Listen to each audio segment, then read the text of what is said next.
परतवाडा आगारातून प्रवाशांना घेऊन जाणाऱ्या बसेस एक नव्हे तर दोनदा चालत्या प्रवासात चाक निघाल्याच्या घटना झाल्या असताना आज 21 मे रोजी सकाळी 10:15 सुमारास परतवाडा आगारातून अमरावतीकडे निघालेले बस क्रमांक MH40AQ 6276 या बसचे कंडक्टर साईडची समोरील चाक अचानक निघाल्याने चालकाने बस तात्काळ नियंत्रित केल्याने प्रवासी सुखरूप बचावले।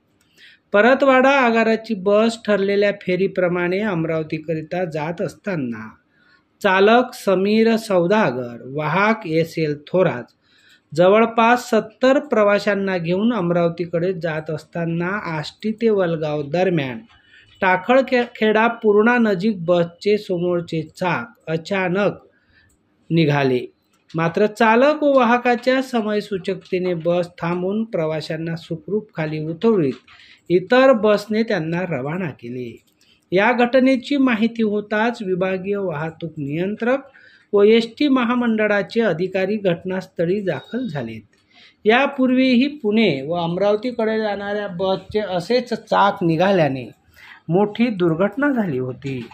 त्यामुळे परतवाडा आगारातील बसच्या चाके निघण्याचा हा प्रकार गंभीर असून भविष्यात अशा घटना होऊ नये याकडे ST महामंडळाच्या अधिकाऱ्यांनी लक्ष देत परतवाडा आगाराला नवीन बसची व्यवस्था कशी करता येईल यावर लक्ष देणे गरजेचे आहे।